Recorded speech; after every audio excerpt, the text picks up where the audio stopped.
Assalamualaikum warahmatullahi wabarakatuh.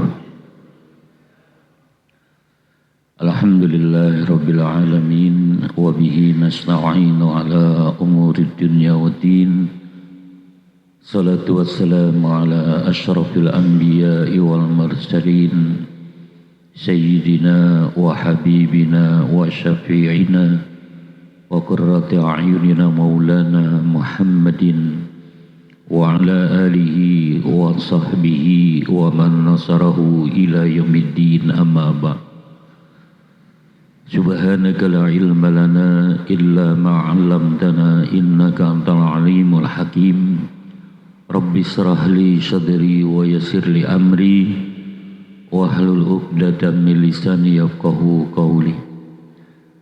Pada bapak-bapak dan saudara-saudara hadirin jamaah Majelis Taklim malam Sabtu Masjid Jami Al-Ikhlas bersama segenap pengurus DKM Masjid, pengurus Majelis Taklim dan pengurus lingkungan yang insya Allah kita semua senantiasa dimuliakan dan diberkahi oleh Allah Subhanahu wa Ta'ala. Mari sama-sama kita baca Ummul Quran Suratul Fatihah untuk membuka dan mengawali pengajian kita pada malam hari ini. Mudah-mudahan dengan mujizat, karamah dan barokah surah Al-Fatihah, Allah senantiasa berikan kepada kita dan keluarga kita iman, Islam, ihsan yang kuat, ilmu-ilmu yang manfaat, sehat, afiat, panjang umur dalam taat, dimudahkan segala urusan kita dunia dan akhirat, dan Allah luaskan kepada kita rizki yang halal, yang tayyib, yang berkah untuk ibadah kepada Allah, dan Allah sampaikan kita kepada ma'rifat, husnul khotimah dan ridhonya di dunia wal akhirah. Sekaligus Fatihah ini juga kita tujukan untuk arwah almarhum dan almarhumah, orang-orang tua kita, keluarga, sanak famili, para guru, para alim ulama, para sholihin yang telah pulang ke rahmatullah. Mudah-mudahan semuanya selalu mendapatkan limpahan rahmat, maghfirah dan barokah. Diluaskan alam kubur mereka dan dijadikan kubur mereka raudhah min riyadil jinan. Dan Fatihah ini juga kita tujukan untuk Bapak Haji Asfirdeni Tara sebagai wakif daripada tanah untuk Masjid Jami Al-Ikhlas ini. Mudah-mudahan beliau selalu diberikan kekuatan lahir dan batin, diangkat penyakitnya, diberikan kesembuhan dan diberkahi oleh Allah Subhanahu wa Ta'ala.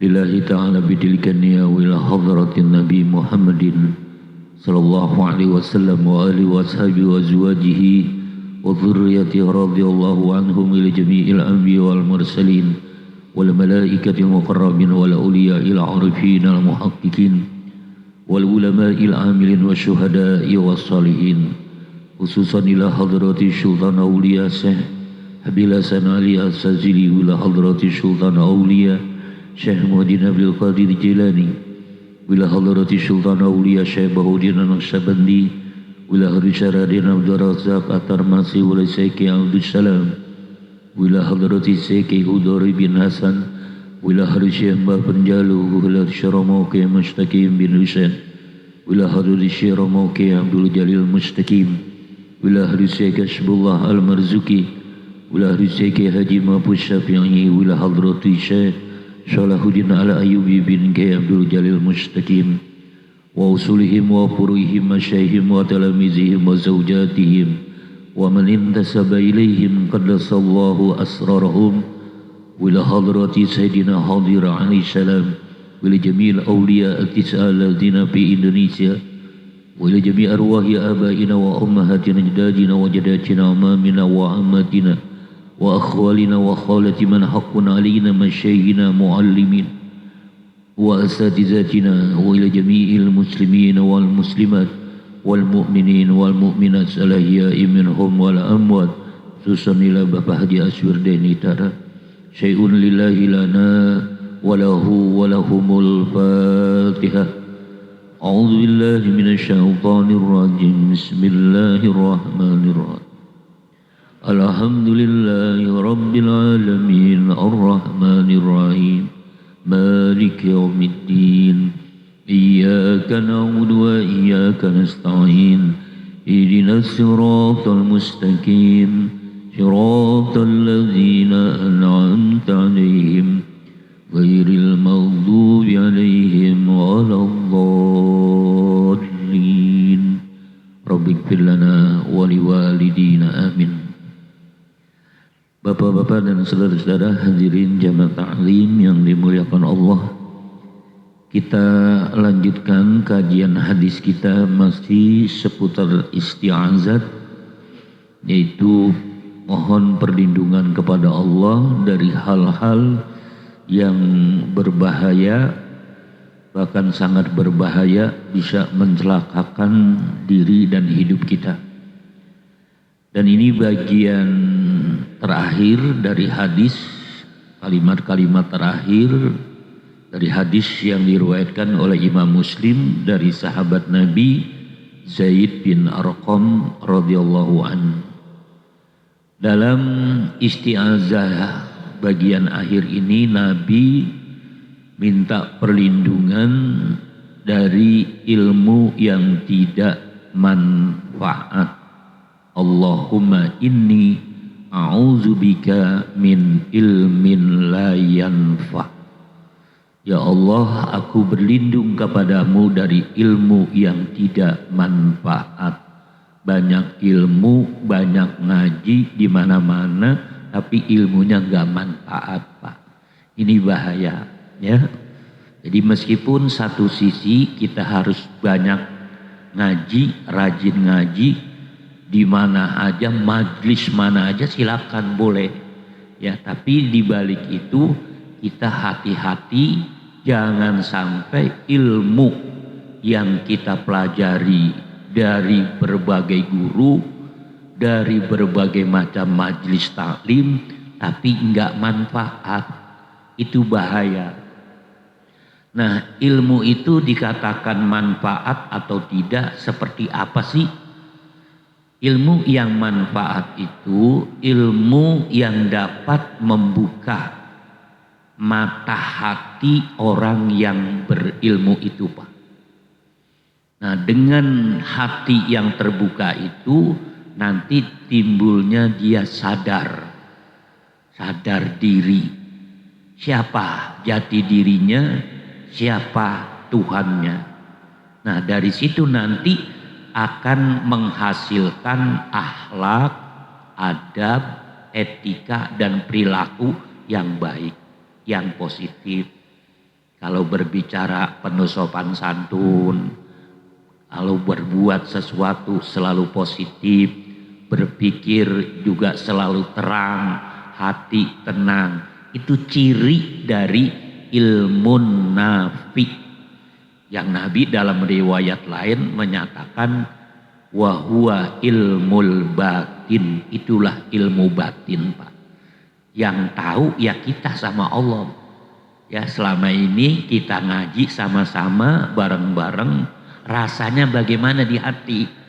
Itu untuk mengukur ilmu itu, Pak, ya. Rasanya bikin hati tentram, tenang, lega, plong, atau sebaliknya. Ya. Kita ngaji meskipun ya waktunya singkat, dapatnya juga nggak banyak, sedikit, tapi mampu nggak ilmu itu menggedor hati kita yang selama ini keras. Di antara hati yang keras itu hati yang jarang ingat Allah, Pak. Itu tandanya hati kita keras. Ya bukan nyebut. Kalau udah urusan hati itu udah bukan nyebut, ingat. Ya. Kalau kita sering lupa Allah, itu berarti tanda hati kita keras atau masih tertutup. Nah, alat pembukanya ilmu. Apakah semuanya? Enggak semua ilmu. Yang kata Nabi, ilmu batin. Ilmu yang ada di dalam hati kita. Bukan ilmu yang ada di lidah kita. Ngomong pinter banget begini begitu nih, caranya begini caranya begitu, bukan itu. Ya, dan ilmu itu pun juga bukan yang ada di buku-buku di kitab-kitab kayak begini bukan, Pak. Sayyidina Imam Ghazali, ya, beliau itu memberikan salah satu ungkapan, al ilmu, ya, laisal ilmu ma fis sudur walakinnal ilma ma fis sudur. Bukan yang namanya ilmu itu yang ada di lembaran-lembaran kertas, ya. Kita punya rak buku, rak kitab itu, ya. Ada seorang alim, Pak, itu saking banyaknya dia punya kitab sampai ke dapur-dapur. Iya, itu berjejer kitab kiri kanan depan belakang. Karena memang dia lulusan luar negeri juga, lulusan Al-Azhar, Kairo. Ya, banyak kitab-kitabnya. Apakah itu yang namanya ilmu? Atau dengan kitab yang bersusun banyak begitu berarti dia ilmunya manfaat? Belum tentu. Bapak, kira-kira di rumah kitabnya ada berapa biji? Ya, buku ya ada berapa? Yasin doang. Sama surat tanah. Ya, ya nggak apa-apa, nggak punya kitab, nggak punya buku juga nggak apa-apa, Pak. Yang penting di hati kita itu ada ilmu nafi, ada ilmu yang manfaat. Dari mana dapatnya? Banyak. Di antaranya lewat majlis taklim ngaji begini, ya. Ada lagi lewat apa? Lewat transfer langsung dari Allah dimasukin ke dalam hati kita. Nah itu yang paling jernih, Pak. Yang langsung dari Allah masuk ke dalam hati kita, tahu-tahu kita paham, tahu-tahu kita ngerti. Nah itu namanya ilmu laduni, ilmu kasbi, ya. Jadi ilmu itu memang di dalam mendapatkannya, Pak, ada dua model. Yang pertama namanya ilmu kasbi, ilmu yang mesti kita pelajarin, kita datang ke majlis atau mendatangi guru, ya, kiai, ulama, kita datengin, kita minta ajarin apalah yang manfaat. Nah itu namanya ilmu kasbi. Ada lagi yang namanya ilmu wahbi, ya, tadi kasbi, ini wahbi, atau biasanya orang menyebut ilmu laduni. Nah ilmu laduni ini ilmu yang langsung dari Allah ditransfer ke hati kita. Cuman itu nggak sembarangan. Kitanya mesti orang yang bertakwa, ya. Kitanya mesti bersih hatinya, Pak. Jangan ada sombong, jangan ada ujub, jangan ada dengki, jangan ada dendam. Pokoknya bersih. Jangan ada hubud dunya, hubul jah. Bersih, steril dari sifat-sifat jelek.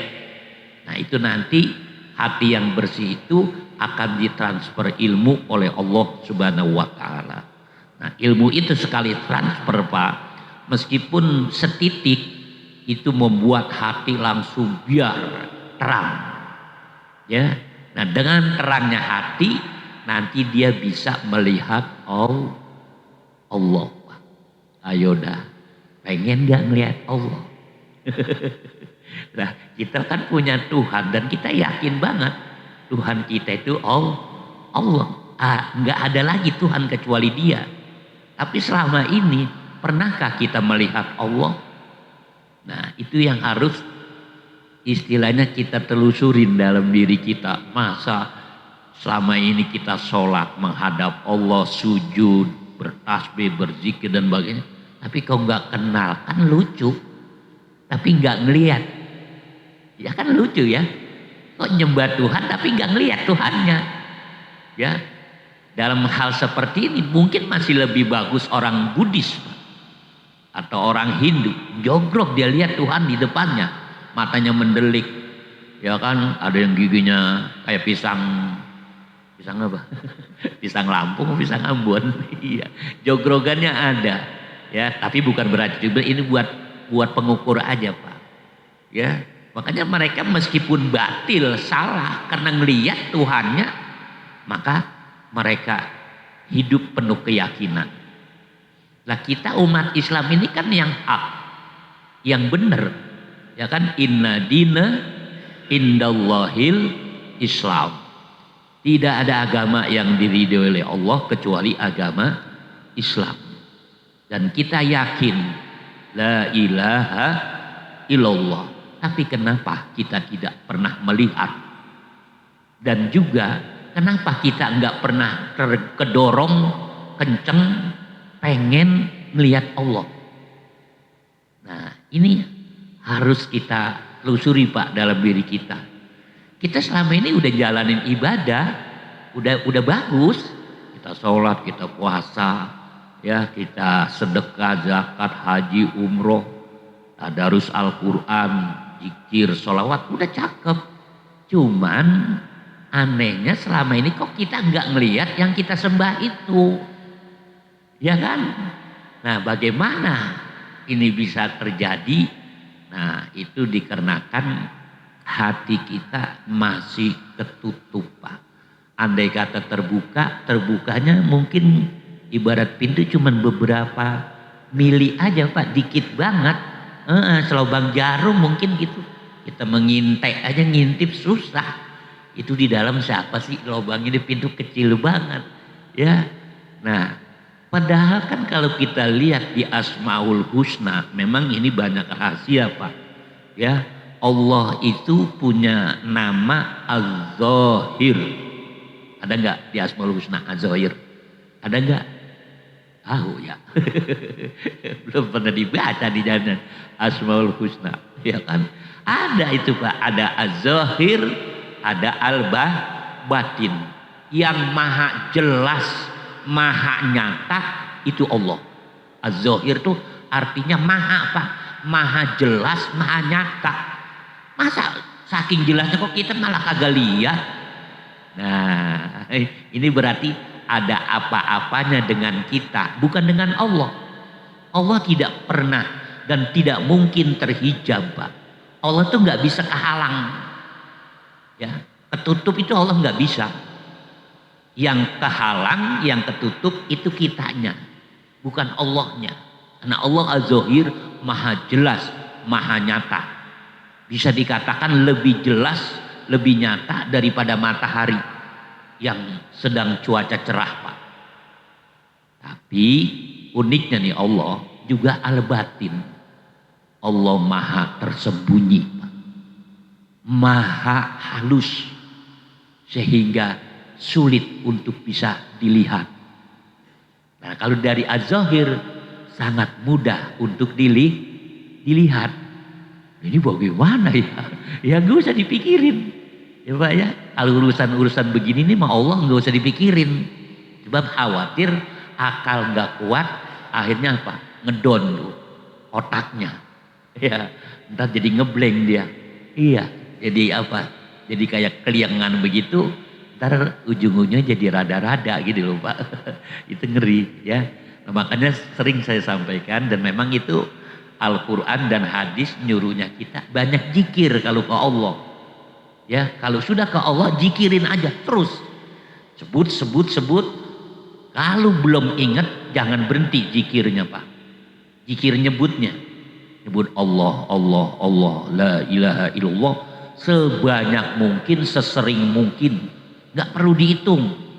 Ya, karena kita dalam berzikir itu Pak, apalagi dalam dalam aspek ilmu tasawuf, zikir itu bukan lagi untuk cari pahala Pak, bukan lagi untuk menghadiahkan, ya, tapi zikir itu tujuannya untuk menggedor hati kita itu Pak, yang ketutup kenceng rapat itu mesti digedor dengan asma Allah, karena cuma satu-satunya asma, yaitu asma Allah yang bisa Pak, untuk menggedor hati kita yang selama ini kekunci atau ketutup, kegembok gitu ya.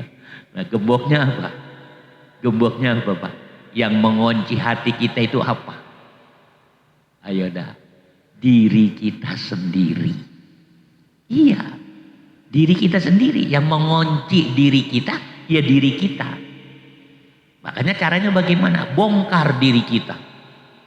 Karena Allah bikin diri kita itu Tujuannya supaya bisa melihat atau kenal Allah. Lah lalu kemudian nggak ngeliat-ngeliat, berarti ada yang error di dalam diri kita, Pak. Itu harus kita gedor ya, pakai zikir yang banyak sesering mungkin. Sampai nanti zikir nyebut itu menjadi zikir ingat. Itu yang terpenting, Pak. Zikir ingat. Maknanya zikir ingat aja sama Allah. Siang malam, sehat sakit, punya duit nggak punya duit, habis bulan tanggung bulan, ya kan? Tetap aja ingat sama Allah. Tuh, siang malam sampai melek maupun tidur itu ingat sama Allah, Pak. Nah itu, Pak. Umat Islam mesti begitu. Nanti umat Islam akan menjadi apa? Kuat, punya power gitu, Pak. Iya. Kalau sekarang ini kan umat Islam, ya Allah, suaranya, demonya, apanya udah kagak diladenin, Pak. Ya istilahnya kita nggak dianggap orang di negeri kita yang mayoritas Muslim. Kenapa? Ya kita hanya sendiri dari faktor intern ya. Dari dalam kita umat Islam ini masih banyak yang harus dibenahin, dirapiin ya. Nah, salah satu benahin rapiinnya jiwa kita harus kita bangun ya, hati jiwa kita. Karena pesan syair lagu Indonesia Raya juga begitu bunyinya. Bangunlah, nah jiwanya bangunlah, badannya ini badan doang dibangun. Ya kan, akhirnya yang terjadi apa ya begini jadinya ya, negara kita kayak perahu di lautan ya kan, kagak ada layarnya gitu, Pak ya. Jadi nggak bisa bergerak menuju tujuan, hanya terombang ambing, ketiup angin, badai, topan, bahkan nyaris hampir apa nih mau terbalik kayak mau ngelem ini negara ya kan. Kenapa? Karena yang mengelola ya, yang mengurus negara orang-orang yang jiwanya rapuh, Pak. Badannya mah sehat-sehat banget ya kan, badannya sehat semua, Pak. Iya, cuman jiwanya rapuh. Kalau jiwanya rapuh, otomatis pemikirannya pun pasti rapuh. Kalau pemikirannya rapuh, otomatis tindak perbuatannya pun mengarah kepada negatif. Nah, kalau untuk para pejabat ya otomatis tindakan bahkan kebijakannya menimbulkan kekisruhan.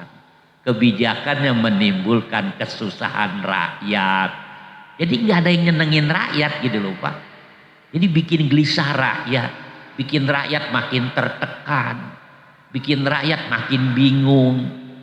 Nah ini semuanya dari pemimpin-pemimpin atau pengelola negara ini, orang-orang yang jiwanya rapuh. Padahal lagu Indonesia Rayanya udah cakep banget itu, Pak.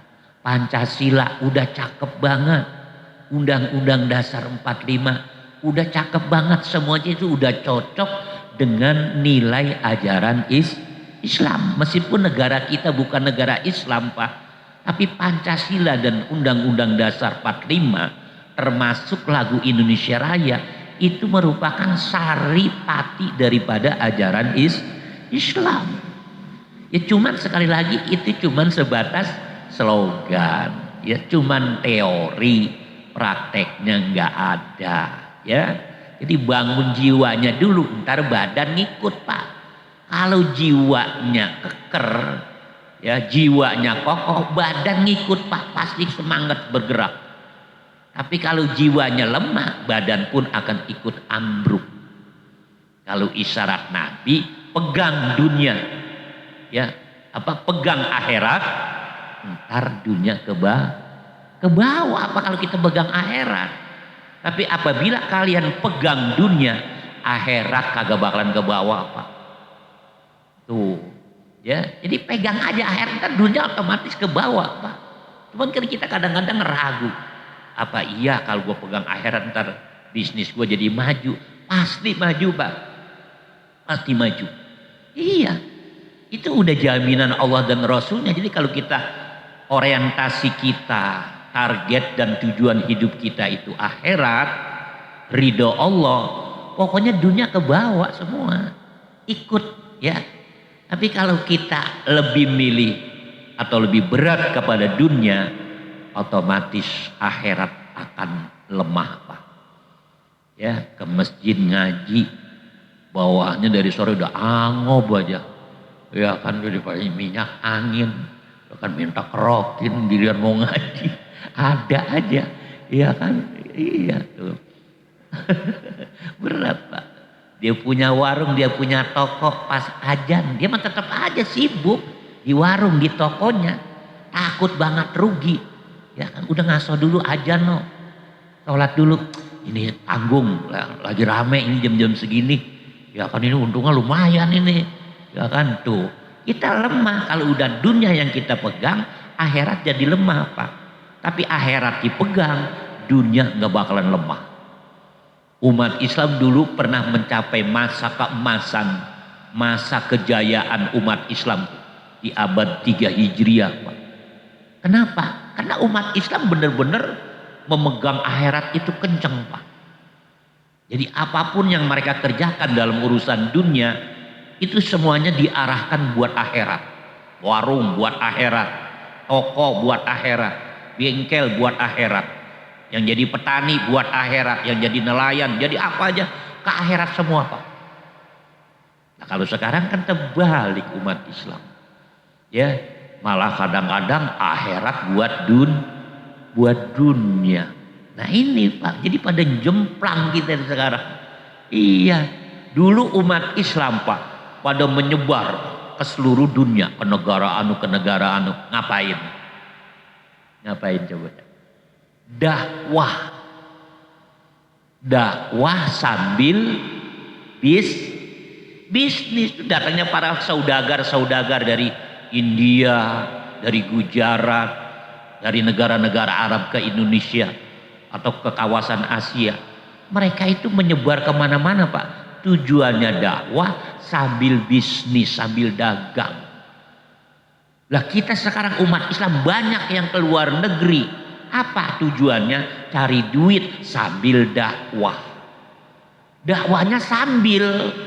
Kalau dulu apanya yang sambil?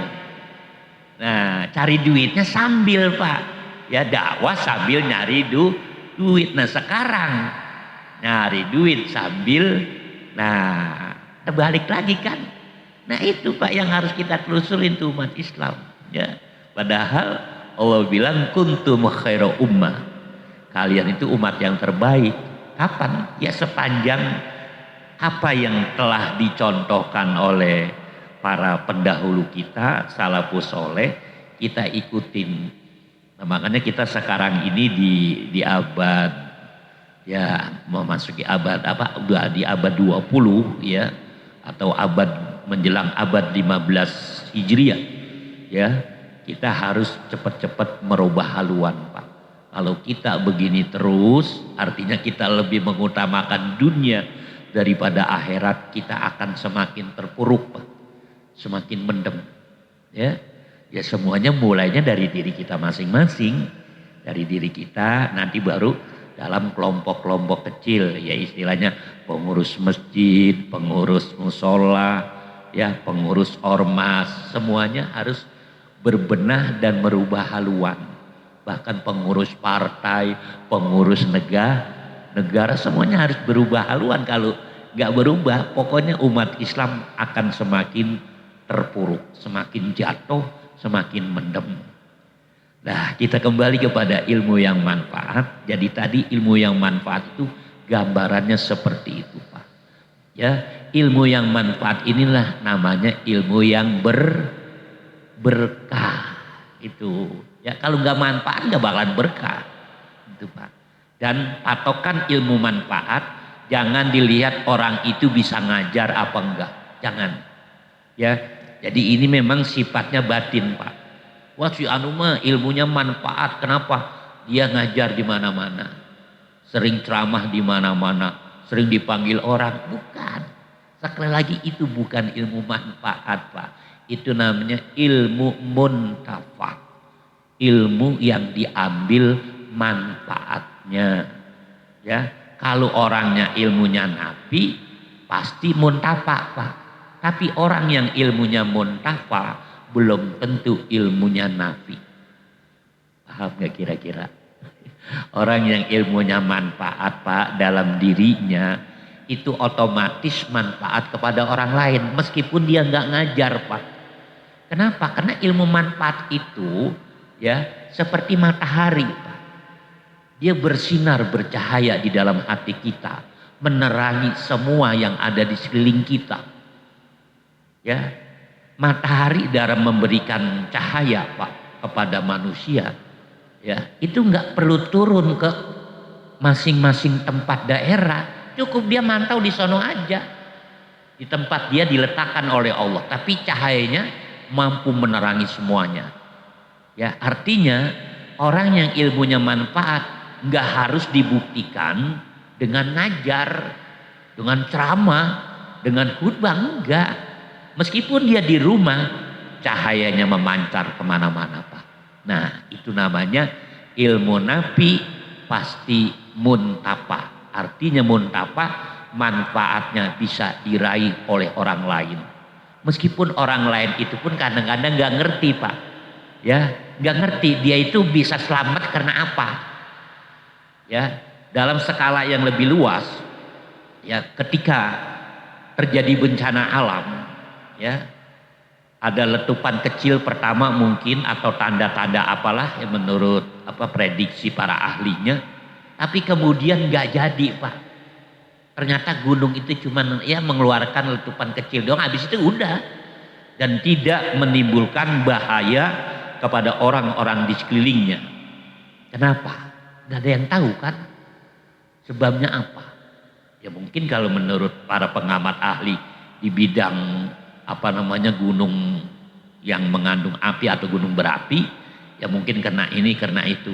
Tapi sebetulnya ada faktor lain, Pak, yang menyebabkan bencana itu nggak jadi, ya nggak berkepanjangan.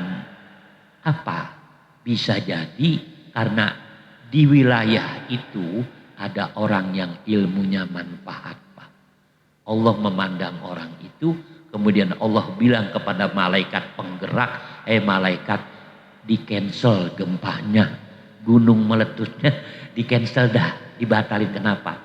Karena ada hambaku yang hatinya bercahaya, hatinya terang, dan itu tandanya dia punya ilmu manfaat. Orang yang punya ilmu manfaat ada rasa kedekatan dengan Allah, Pak. Nah, itu yang tadi saya bilang, coba Bapak raba, kita semuanya sama, ya kita sama, kita raba. Rasa di hati kita itu ada nggak kedekatan dengan Allah? Kalau masih biasa-biasa aja, yang deket cuman anak, istri, sama duit dah, sama duit. Nah berarti kita masih apa tuh? Masih jauh dari Allah, ilmu kita belum manfaat. Belum ya Pak ya? Bukan enggak. Kalau enggak kayaknya vonisnya keras itu. Belum, berarti masih ada proses dengan kita ngaji, ya diimbangi banyak zikir, insya Allah nanti lama-lama hati kita dibuka, nah dikasih ilmu yang manfaat, sehingga kita terasa dekat aja sama Allah gitu Pak. Itu bahwa kalau kita ingat aja Pak, itu berarti kita dekat sama Allah. Kalau pengen tahu tuh rahasianya, kapan kita dekat sama Allah? Ketika kita ingat itu. Jadi kalau kita sholat nih, ya, terus nggak ingat Allah, berarti dia masih jauh sama Allah Pak, meskipun sholat. Kita kan kadang-kadang aja dengan sholat kita taqarrub pada Allah. Salah. Ya, dengan puasa kita taqarrub kepada Allah, salah. Dengan zakat, dengan haji kita dekatkan diri kepada Allah, salah Pak. Ya, mari dengan ingat Allah kita dekatkan diri kita kepada Allah. Dengan ingat, bukan dengan sholat. Nah kalau sholatnya ingat Allah, nah berarti dia dekat dengan Allah dalam sholat. Nah kita dalam sholat ingat Allah enggak. Andai kata ingat berapa detik, detikan aja dah kita mah. Ya kan kita mah kan hati kita sering buyar gitu kan, 1 detik ingat sama Allah, di detik berikutnya sampai beberapa menit ngalor ngidul ngetan ngulon apa aja masuk tuh, ya kan. Ya nggak apa-apa, biarin aja begitu, cuman ya terus aja. Makanya kita banyakin zikir nyebut dulu biar nanti zikirnya menjadi zikir ingat. Saya nggak perlu jelasin tentang zikir rasa dulu dah. Itu aja asal sampai ingat aja udah cakep banget Pak. Apabila hati kita ingat Allah, pada saat itulah Allah nggak ada jarak dengan kita Pak. Nggak ada jarak. Ya, tapi begitu kita lupa, ya udah kita mental Pak. Kitanya yang mental, bukan Allahnya. Allah itu nggak berpindah-pindah Pak. Emang makhluk pindah-pindah, ngontrak sini ngontrak sono. Ya. Hijrah sini hijrah sana, enggak. Allah itu tetap. Ya, di mana? Enggak pakai di tempat. Allah itu tetap tapi enggak di tempat. Lah, enggak di tempat terus Allah di mana? Enggak di mana-mana. Allah itu tidak bertempat loh, Pak. Kalau Allah bertempat berarti gedean Allah apa gedean tempat, Pak? Ayo dah. Gedean tempat lah. Kita punya rumah, itu kan berarti tempat kita kan, gedean kita enggak apa sama rumah. Gedean kita apa gedean rumah? Ya gedean rumah. Lah kalau Allah punya tempat, otomatis tempatnya lebih gede. Berarti Allahu Akbar enggak cocok. Kan Allah Maha Besar. Nah terus tempatnya gedean dari Allah lah, bagaimana Allahu Akbarnya? Tuh makanya Allah itu tidak bertempat dan tidak berwaktu Pak. Jangan dianggap, nah ini nih malam nih Allah lagi ada nih. Lah, baru kalau siang nggak ada begitu. Atau sebaliknya, nih mumpung lagi siang nih Allah lagi melek, lagi ada, lagi nggak kemana-mana. Nggak kayak begitu Allah Pak. Ya, Allah itu di luar apa yang pernah masuk dalam benak hati dan pikiran kita. Itu Allah nggak seperti itu. Kita bayangin Allah adanya di tengah malam. Tuh orang pada tahajud Pak. Ya, anggapannya Allah jam-jam segitu ada. Terus kalau di luar jam segitu nggak ada Allah. Ya kan keliru kan. Kesalahan fatal loh Pak kalau orang bangun malam tahajud dengan keyakinan bahwa Allah pada malam hari itu jam sekian itu Allah ada atau turun ke bumi. Nah ini kekeliruan Pak. Memang ada hadisnya Pak. Hadis sahih itu bahwa dalam hadis kursi, aku di 2/3 malam terakhir turun ke langit dunia. Nah ini yang kagak ngaji tauhid Pak, bahaya. Hadis ini dipahamin Allah turun ke langit dunia 2/3 malam terakhir.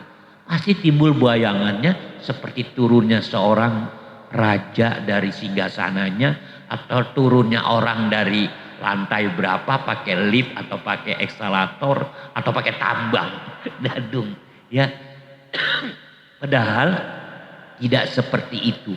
Maknanya Allah turun di 2/3 malam terakhir itu bukan zatnya Allah turun seperti kita turun dari lantai atas ke bawah Pak. Itu maknanya Allah membuka pintu rahmatnya di jam-jam itu Pak. Pintu rahmat kasih sayangnya dibuka. Jadi ketika kita nyamperin bahasa manusianya, itu Allah lebih cepat meluk dia Pak. Ya, cepat mengabulkan doanya. Itu maknanya bukan Allahnya turun zatnya seperti orang turun dari tempat yang tinggi ke bawah, bukan. Jadi pintu rahmat dibuka oleh Allah pada malam hari itu lebih besar ketimbang siang hari. Terutama bagi orang-orang yang mau apa? Menghadap Allah. Tuh, ya. Nah, di situ doa biasanya lebih cepat naik. Ya, artinya lebih cepat diijabah, dikabul oleh Allah Subhanahu wa ta'ala. Tapi kesempatan emas itu gunakan sebaik-baiknya untuk tadi tuh gedor diri kita itu Pak yang penting. Kita kebanyakan doa itu kadang-kadang juga kagak jelas loh Pak. Doa ini doa itu setelah buat jaga tuh doa dibaca. Tapi nggak tahu itu arah doa kemana. Ya tujuan doa itu apa. Ya kan udah gitu kadang-kadang koplaknya lagi kita kalau udah doa-doa agak jauh dari rejeki lagi. Ya Allah berikan saya rejeki yang banyak. Emang selama ini dikit. Ya. Lagi-lagi minta rejeki lagi. Ya kan emang selama ini nggak dikasih apa meredek mulu meredek. Ya, ngerengek gitu Pak. Iya. Lah jangan seperti itu Pak. Kita juga kadang-kadang mau orang suka begitu. Doain gue ya biar rezeki gue lancar. Ya kan ada nggak di antara kita yang kalau ketemu teman apa minta deh doain gue ya biar iman gue kuat. Ada nggak yang begitu? Kagak ada rezeki mulu. Ya kan kalau udah rezeki berarti apa tuh? Biasanya duit itu. Lah makanya kalau di hati pikiran kita isinya masih itu mulu Pak. Ya kita bagaimana mungkin ngingat Allah. Kenapa? Karena di hati pikiran kita itu udah ada dunia. Ya Allah nggak mau masuk cahayanya. Bukan nggak bisa, nggak mau. Allahnya nggak mau masukkan cahayanya ke dalam hati. Di dalam hati kita ada dunia, ada duit, ada perempuan, ada jabatan. Nggak bakalan cahaya Allah masuk. Ya, dikeluarin dulu itu duit, keluarin, masukin ke dompet, masukin ke bank, nggak apa-apa. Atau simpen di apa itu di susunan pakaian di lemari, di bawah bantal kayak di situ. Jangan disimpannya di hati. Kalau kita masih mikirin duit aja Pak hati kita, berarti itu tandanya duit ada di dalam hati kita Pak. Itu yang bahaya. Perempuan, keluarin Pak. Ya taruh di kamar, di ranjang yang empuk. Ya kan, spring bednya yang empuk, bikinin rumah yang bikin dia apa? Nyaman, damai. Jangan di hati. Kalau kita ingat terus mikirin perempuan terus Pak, berarti hati kita itu isinya perempuan, bukan Allah. Begitu. Ya, ikutin apa yang kita ingat. Yang kita ingat jabatan mulu. Ya kotak-katik jabatan bagaimana caranya nih, bagaimana caranya. Larinya ke jabatan, berarti itu jabatan ada di hati kita. Keluarin. Ya, cukup di luar semua Pak. Itu yang membahayakan. Jadi cukup di hati kita itu Allah. Kalau sudah Allah yang kita ingat terus, nah nanti cahaya Allah itu masuk ke dalam hati kita. Tuh, duit tetap ada, istri tetap ada, jabatan tetap ada. Gitu loh, nggak usah khawatir. Yang penting Allah aja di hati kita. Ntar Allah lengkapin semuanya. Begitu ya. Tapi kalau kita fokusnya ke dunia, Allah akhirnya kita lepas.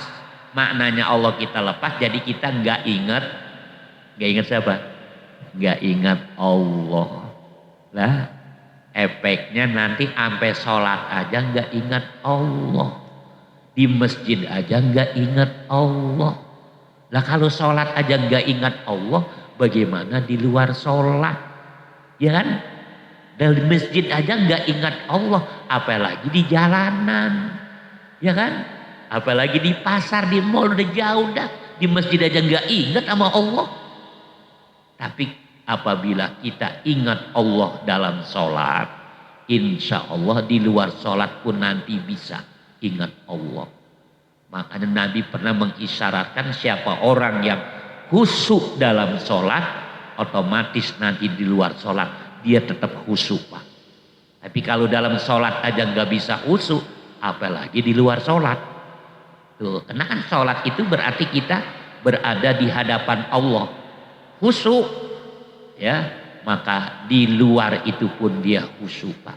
Tapi kalau di depan Allah aja nggak khusyuk, apalagi di jauh dari Allah gitu Pak ya. Ini perbandingannya seperti itu ya. Makanya mari ya kita di samping doa ya yang diajarkan Nabi, Allahumma inni a'udzubika min ilmin la yanfa, kita juga ikhtiar ya, usaha terus bagaimana biar dapat ilmu yang manfaat. Jadi meskipun ya nggak sampai setitik gitu Pak, ilmu manfaat itu menjadi sesuatu yang akan membawa hidup kita semakin terang, langkah hidup kita semakin lurus, dan hati kita juga semakin bersih. Kan enak Pak kalau punya hati bersih itu, pokoknya hidupnya tenang Pak.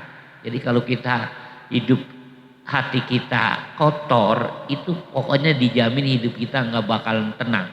Dan yang bikin hati kita tenang itu ilmu Nabi, ilmu yang manfaat.